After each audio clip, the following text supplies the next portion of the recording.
Today, we uncover three of the most twisted cold cases: unsolved, chilling, and still shrouded in mystery.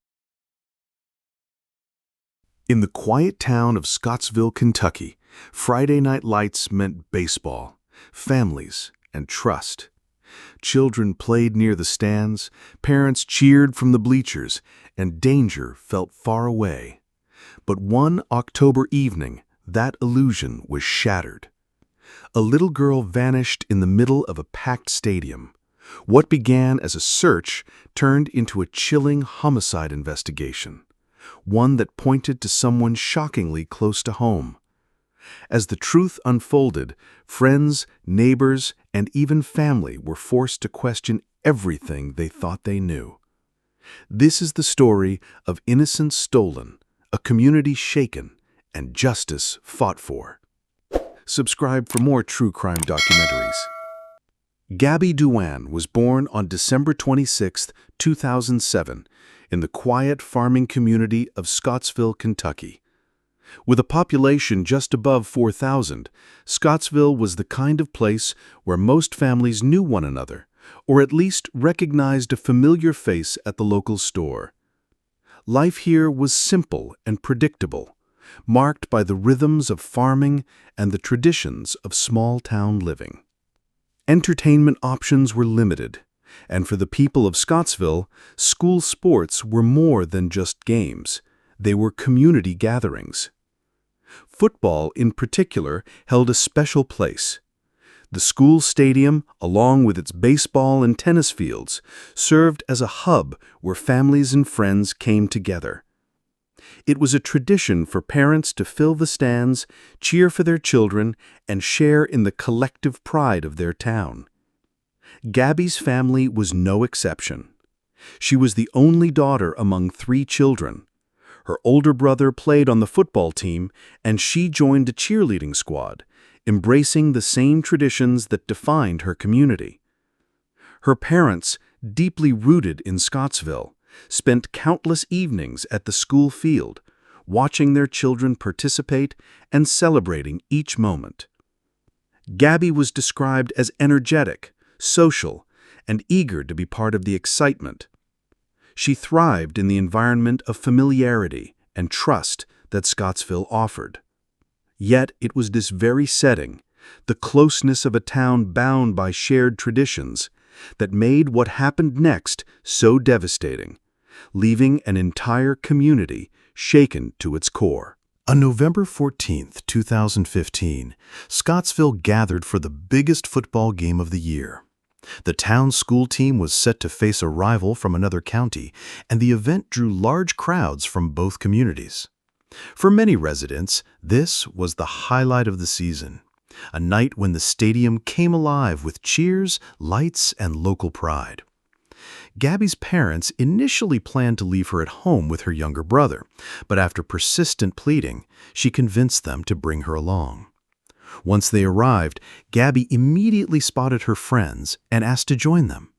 Her mother agreed, reminding her to stay within the school grounds. From there, Gabby spent the evening darting between her mother in the bleachers, her father in the announcer's booth, and her friends scattered around the field. The last time her family saw her, she had asked her father for money to buy snacks at the concession stand before running off again.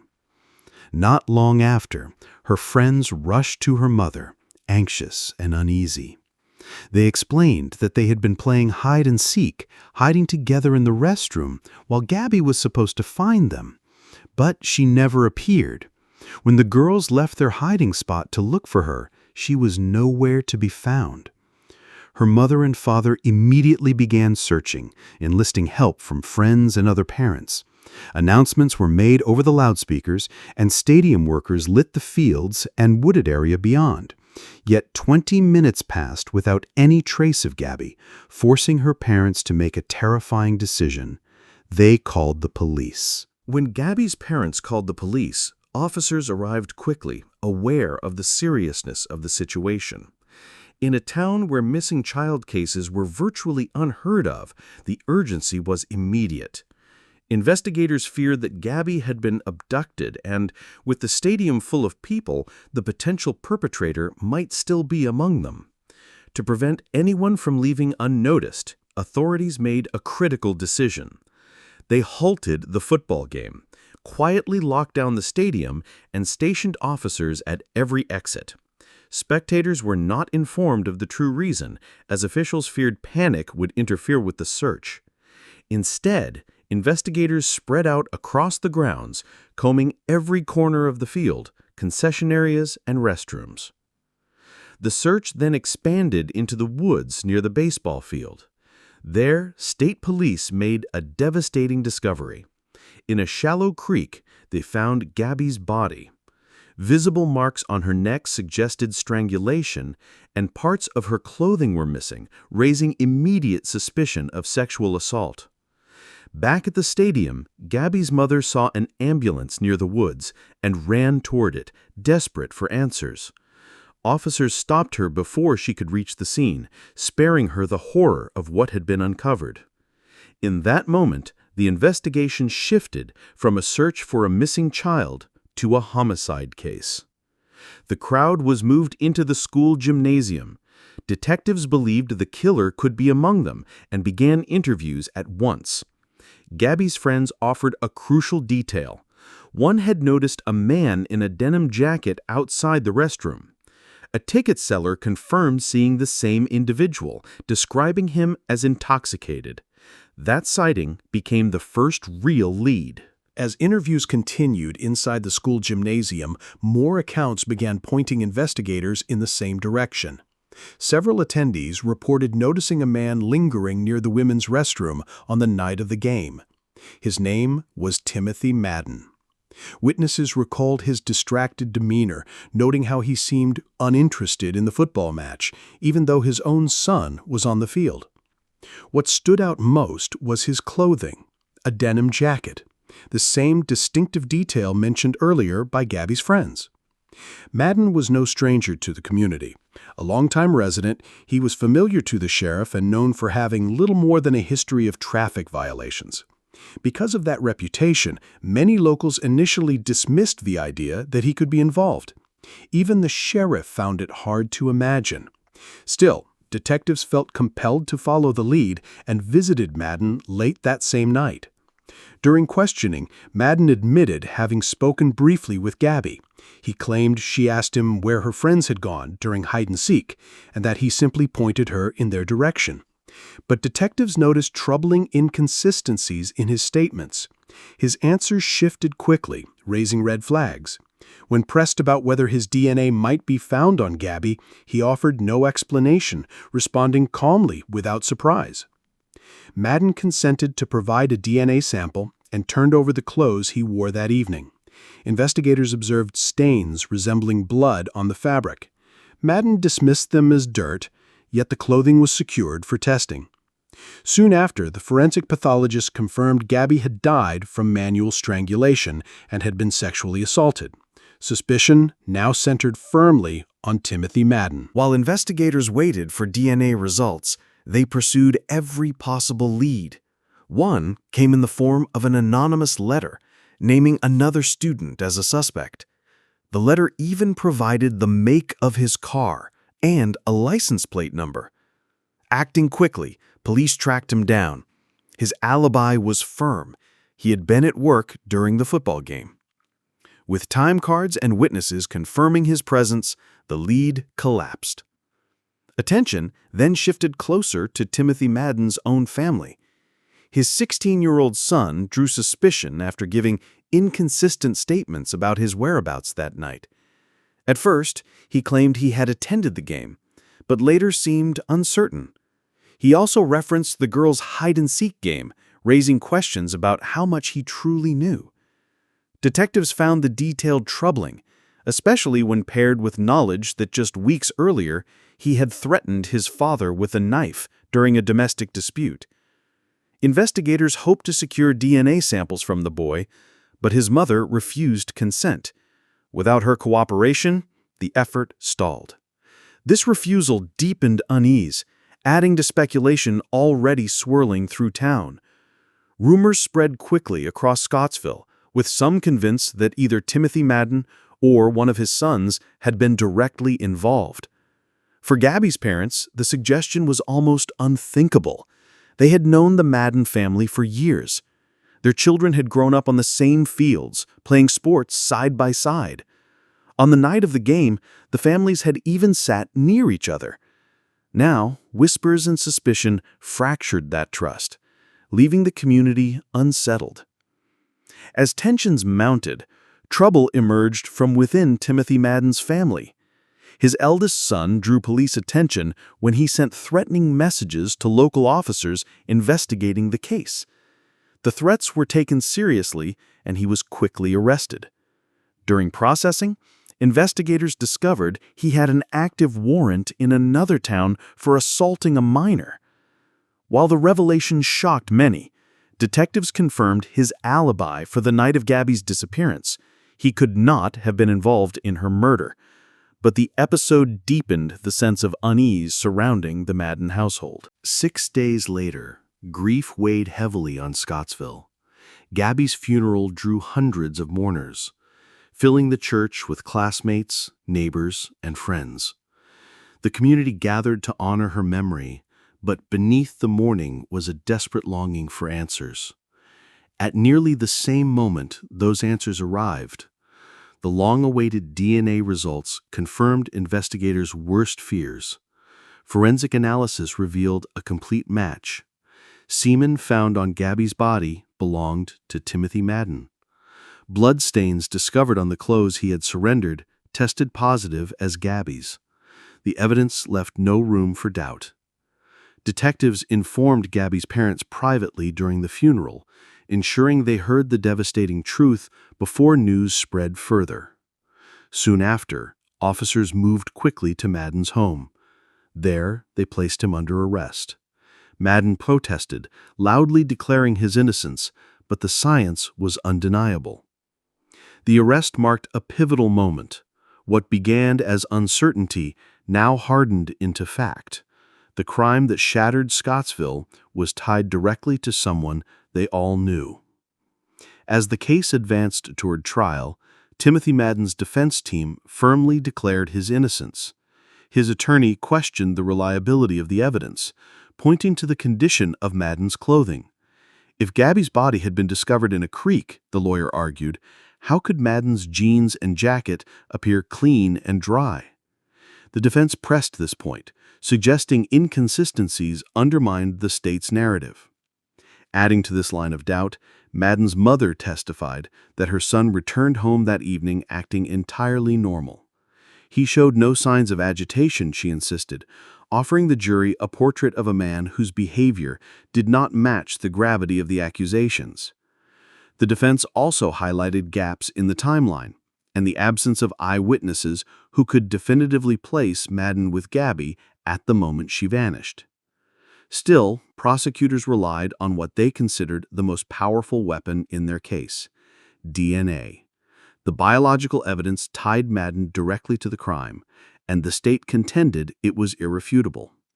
Confident in its strength, they announced their intention to pursue the death penalty. Yet the path to trial proved slow and torturous.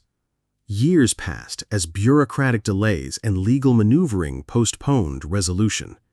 For Gabby's grieving family, the wait felt endless. By 2019, 4 long years after her murder, the prosecution offered a compromise: life imprisonment without the death penalty if Madden admitted guilt. Exhausted and desperate for closure, Gabby's parents accepted. Madden entered a guilty plea, though he never described the crime. During sentencing, emotions erupted. Gabby's father shouted at Madden, prompting heated exchanges with Madden's relatives. Order was restored, and the judge imposed a life sentence. Even after Timothy Madden's sentencing, troubling revelations continued to surface. A boy from another state came forward after recognizing Madden's face in a televised news report. He recalled an incident years earlier outside a shopping mall where a man, strongly resembling Madden, attempted to lure him and a friend into a car. The boy remained convinced it was the same man, yet without physical evidence or corroborating details, authorities could not pursue charges. The account, however, raised unsettling possibilities that Gabby might not have been Madden's first attempted victim. For Gabby's family, the guilty plea secured justice in the courtroom, but it did not bring the peace they desperately longed for. The plea deal meant Madden never explained what had taken place in the woods on that fateful night. The unanswered questions, how Gabby was lured away, whether she resisted, and what unfolded in her final moments, left a permanent void. Meanwhile, the community of Scottsville faced its own reckoning. A man many considered a familiar neighbor, a father of 5 who attended the same games and lived among them, had committed an unthinkable act. The betrayal of trust cut deeply, shaking the very fabric of the small town's sense of safety. The case ultimately underscored a grim truth. Even within close-knit communities, unseen dangers may exist. For Gabby's loved ones, the story ended with a conviction, but without closure. For Scottsville, the haunting possibility of undiscovered crimes continues to cast a long shadow.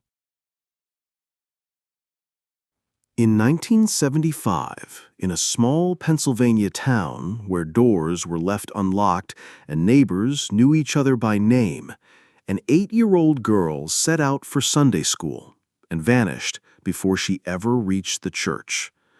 Her disappearance shattered the sense of safety for an entire community, and for nearly 50 years, no one knew what happened.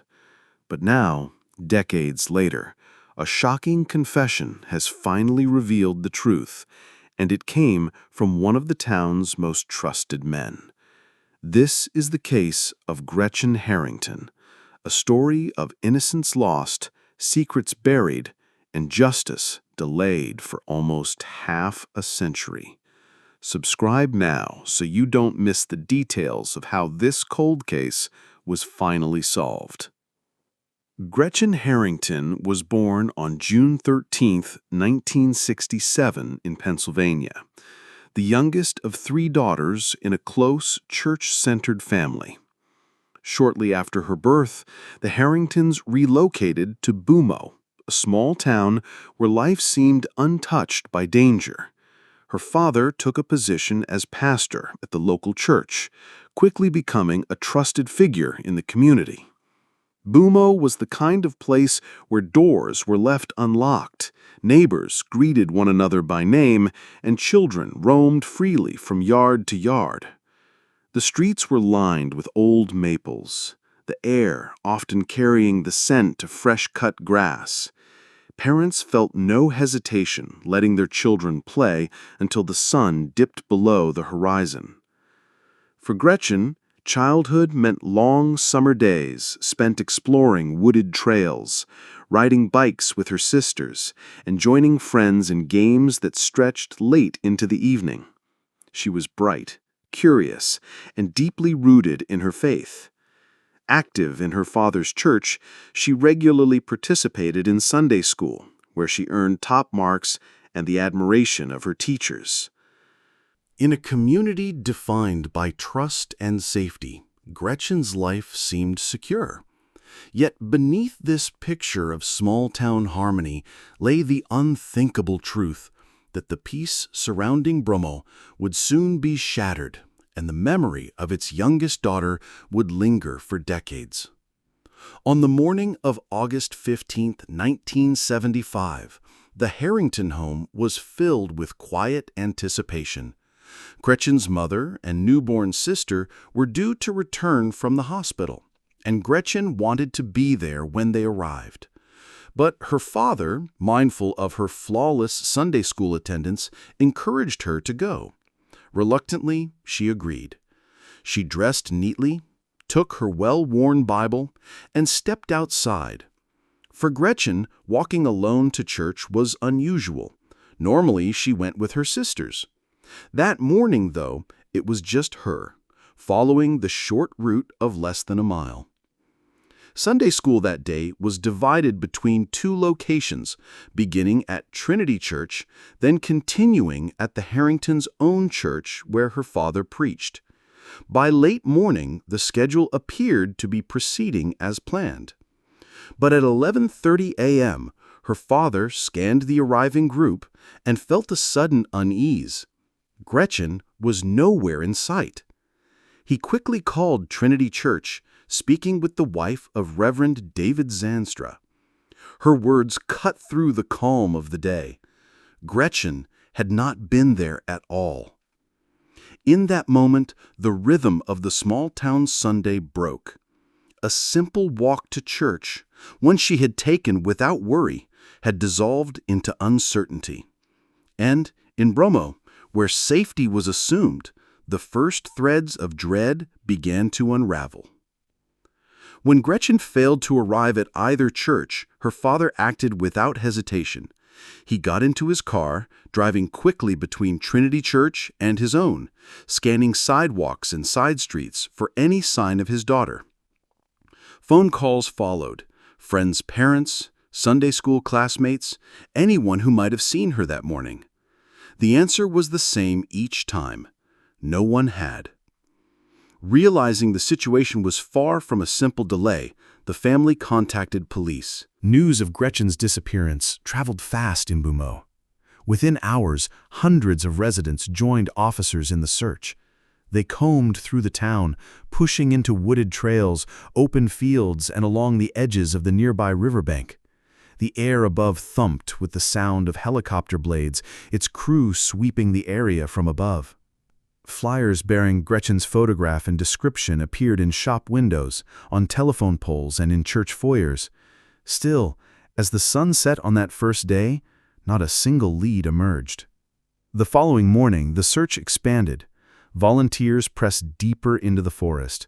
Law enforcement revisited every road, and the river's banks were checked again. Yet the results mirrored the day before. Nothing. As days passed without a trace, unease hardened into something heavier. For a town unaccustomed to crime, the absence of answers was more than unsettling. It was the first shadow of a mystery that would haunt them for years. Gretchen's disappearance sent a shockwave through Bromo. In a place where children once moved freely from yard to yard, the unspoken sense of safety dissolved overnight.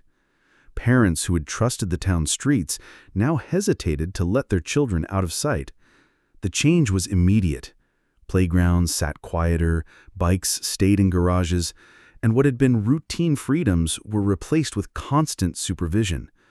Fear found its way into every household. Rumors began to circulate.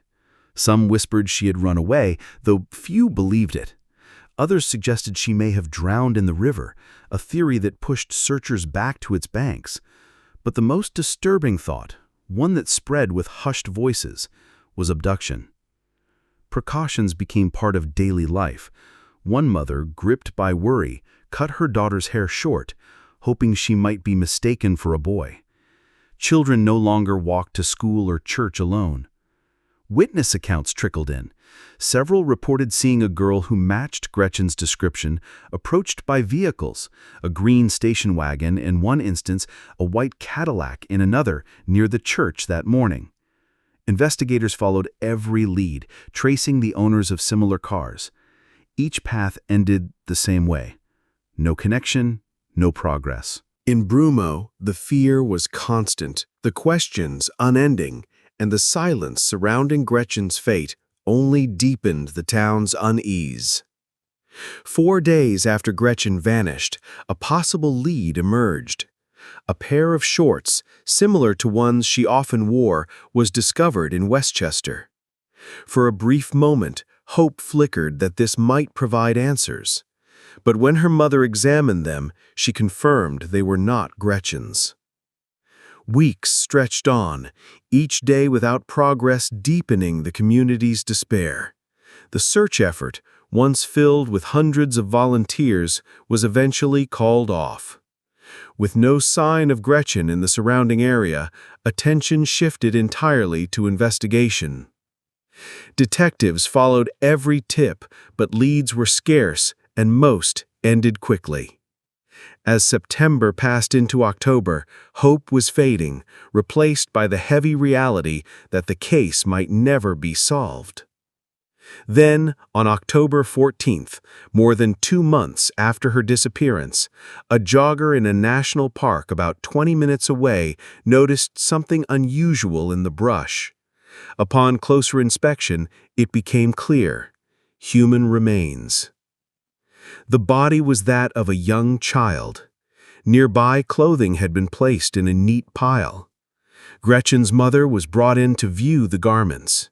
She recognized them instantly. They were pieces she had sewn herself. Dental records provided final confirmation. The remains were Gretchen's. The coroner determined she had died from multiple blows to the head. With that discovery, the search for a missing child became a homicide investigation. The safe, quiet image of Brumo was gone, replaced by a haunting question: who had taken Gretchen's life, and why? The condition of Gretchen's remains offered little for investigators. Decomposition made it impossible to determine key details, including whether a sexual assault had occurred. In 1975, DNA analysis was not yet available, leaving detectives without the forensic tools that might have provided answers. The murder reignited fear in Brumo. Residents who had tried to return to normal found old anxieties resurfacing. Every stranger was viewed with suspicion, and every rumor was treated as potential truth. Investigators pursued each new lead, but none brought them closer to identifying Gretchen's killer. Background checks were conducted on local men with histories of violence, yet no evidence tied them to the crime. As months turned into a year, the trail grew colder.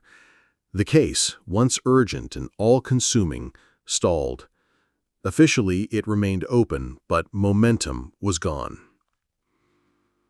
Over the decades that followed, it would occasionally be revisited, brief bursts of renewed effort sparked by anniversaries, new witnesses, or technological advances, but without physical evidence to test, even the most promising developments in DNA analysis could not help. For 48 years, the murder of Gretchen Harrington remained unsolved. It existed in the collective memory of Brumo, a story retold in cautious tones, resurfacing in local headlines, always accompanied by the same haunting question: who was responsible? In recent years, Gretchen's case found new life through the work of 2 Brumo natives, journalists Joanna and Mike. Determined to document the tragedy that had haunted their hometown, they spent years combing through records, interviewing residents, and piecing together the story. Their book, published in 2022, did more than preserve history. It reignited public interest. In the months that followed, a call came to police from a woman with a deeply personal account. She explained that in 1975, she had been abused by David Zanstra, the Sunday school pastor at Trinity Church. According to her, he would enter her room during sleepovers and touch her inappropriately. The pattern she later discovered extended to others, including her friend, Zanstra's own daughter, who revealed it was a frequent occurrence. The woman still possessed her diary from that period. Among its entries was a chilling note. Shortly after Gretchen vanished, a friend had narrowly escaped an abduction attempt by Zanstra. This account, preserved for decades in her own handwriting, became a crucial piece of information. The testimony cast a dark new light on a trusted figure in the community and shifted the focus of the investigation. After decades of unanswered questions, police once again had a suspect. The renewed attention and the disturbing allegations meant that, for the first time in nearly half a century, the possibility of solving Gretchen Harrington's case felt within reach. As detectives revisited the decades-old case files, subtle inconsistencies began to emerge. Among them was a telling detail. David Zonstra had always claimed he never saw Gretchen on the morning of August 15th. Yet in earlier interviews, he had described her clothing that day with striking accuracy. Details later confirmed to be correct. Another discovery raised further suspicion. Records showed Sunday school at Trinity Church had started nearly 50 minutes late on the day Gretchen disappeared.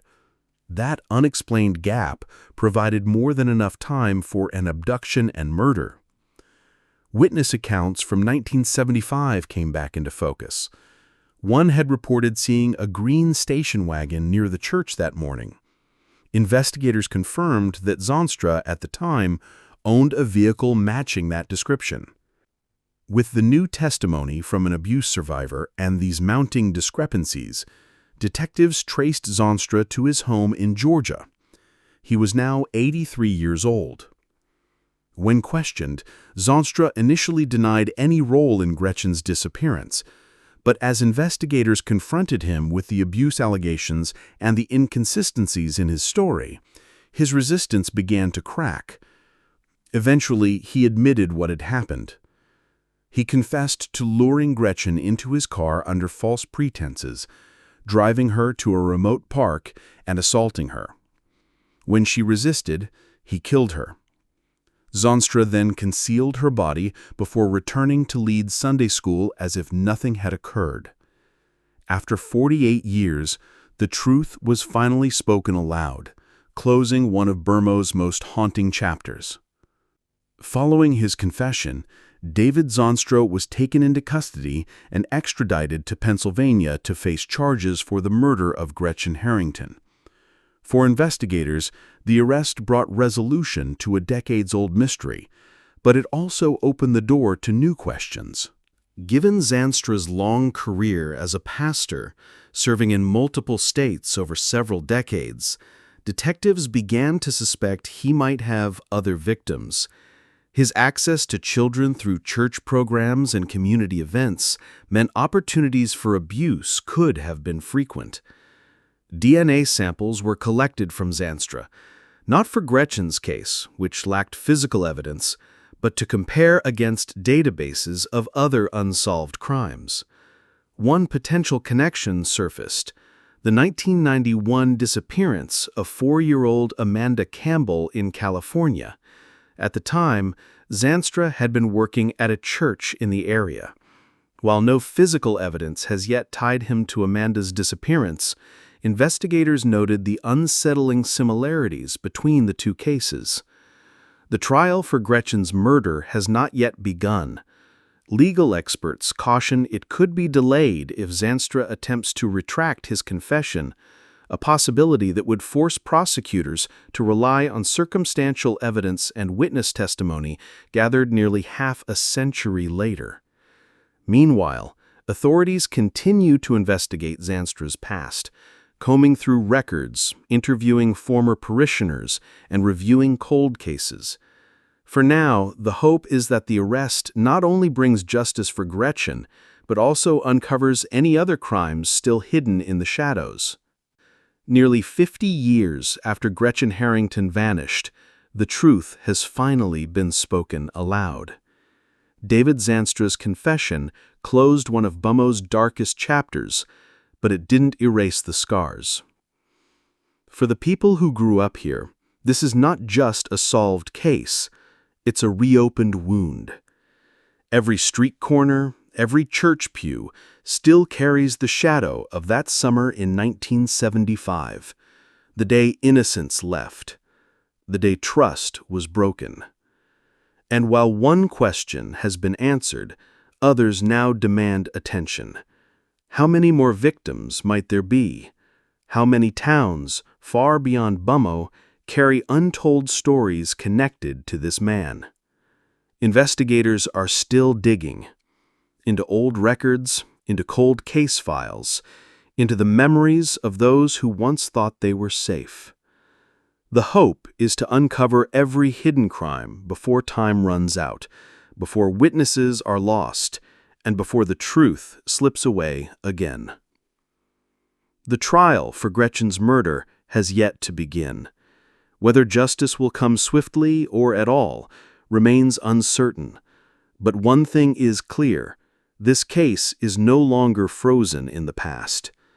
And Gretchen Harrington's name will not be forgotten. Because even the coldest trails can still lead to the truth if someone refuses to stop walking them. Thank you for watching. If you'd like to hear more true crime cases like this, be sure to subscribe and turn on notifications so you don't miss the next story. A 23-year-old woman vanished from her home overnight. Her car still in the driveway, her belongings untouched. Police quickly discovered her disappearance was no accident.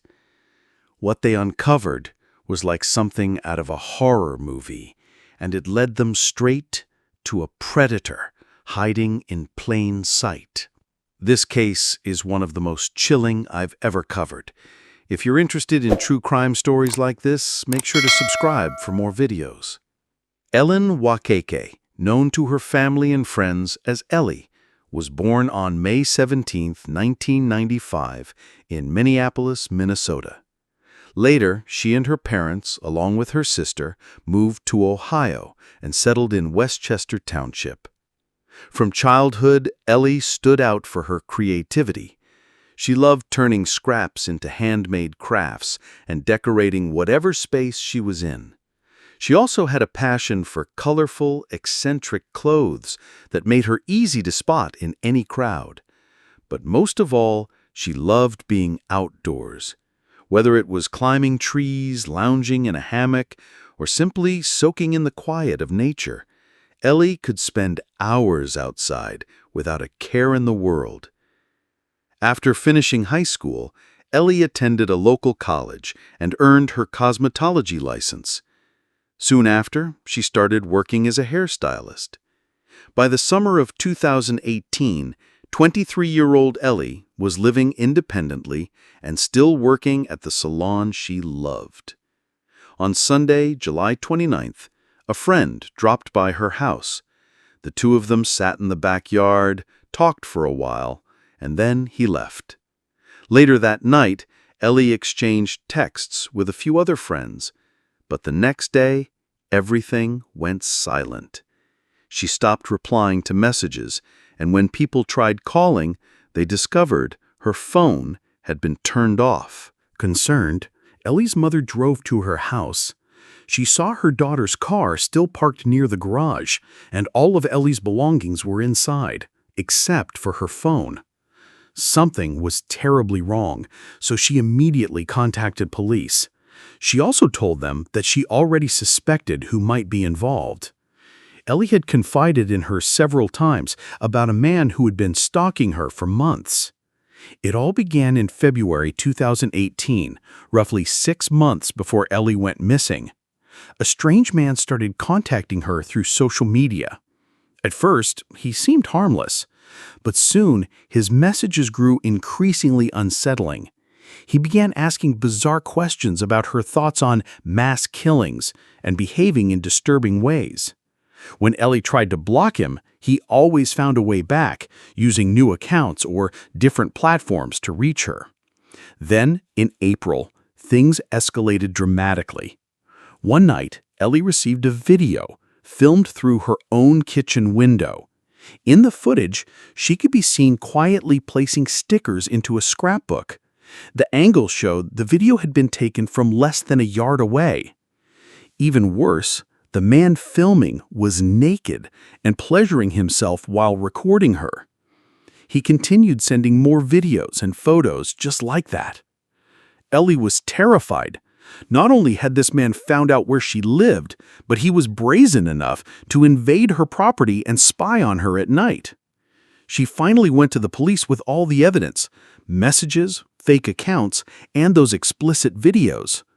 But the local department treated her complaint as nothing more than telephone harassment. Instead of recognizing she was in real danger, they failed to act.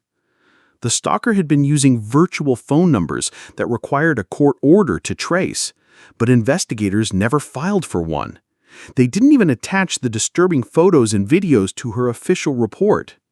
The only advice Ellie received was to avoid going out at night, keep her curtains closed, and maybe sign up for a self-defense class. Ellie felt crushed. She had done everything right, gone to police, shared her evidence, and nothing had been done to protect her.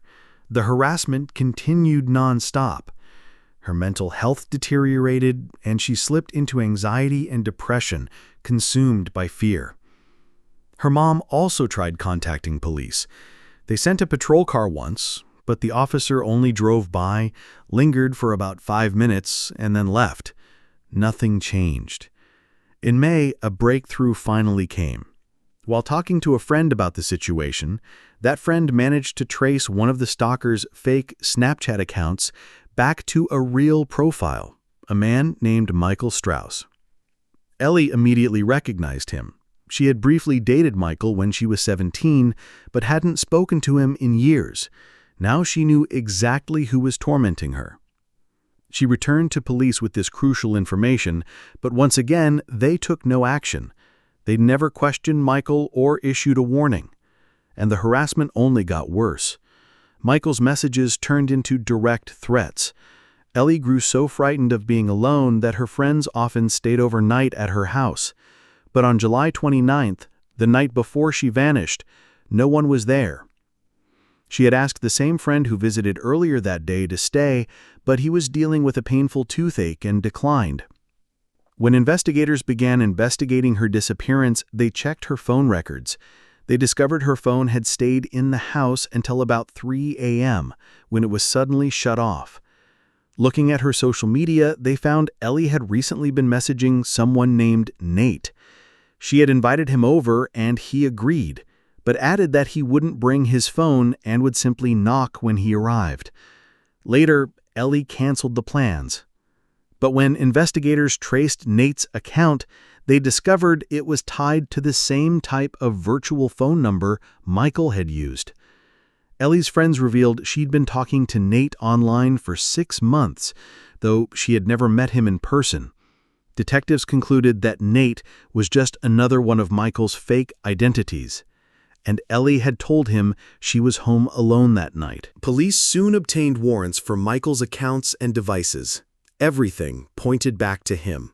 On top of that, all of his fake accounts went silent the same night Ellie disappeared. When they dug into Michael's background, they discovered a troubling criminal history: burglary, harassment, public indecency, and fraud. He had once been ordered to undergo psychiatric evaluation and counseling, but despite all that, he had never served prison time.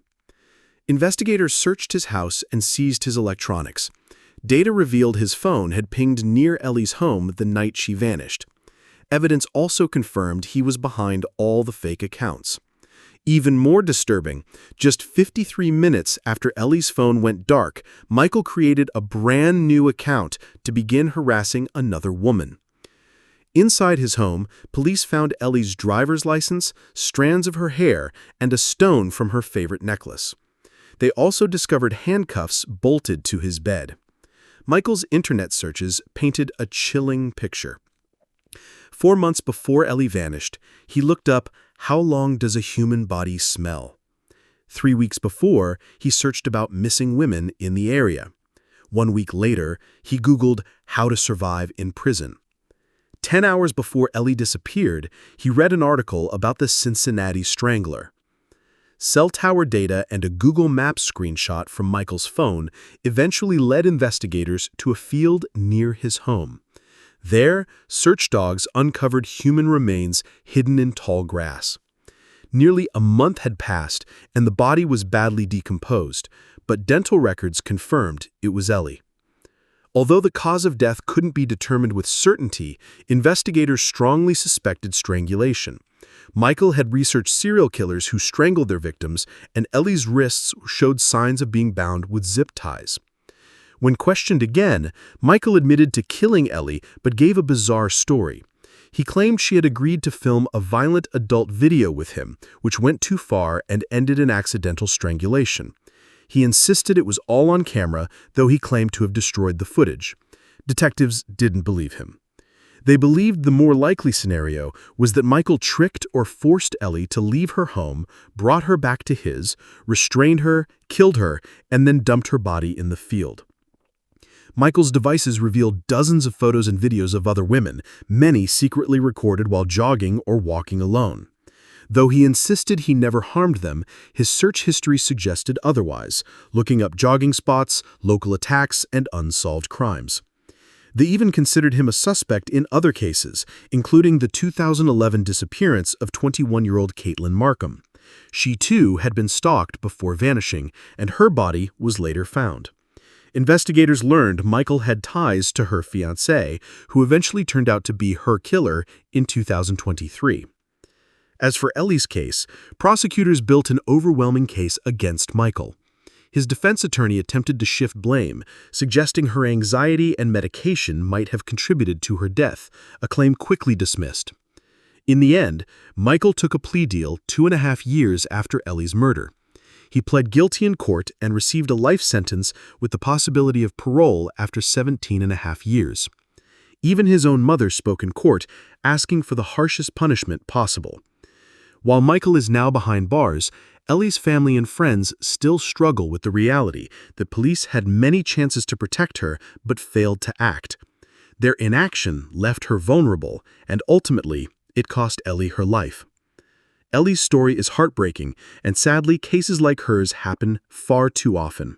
If you want to hear more stories like this one, be sure to subscribe for more true crime videos.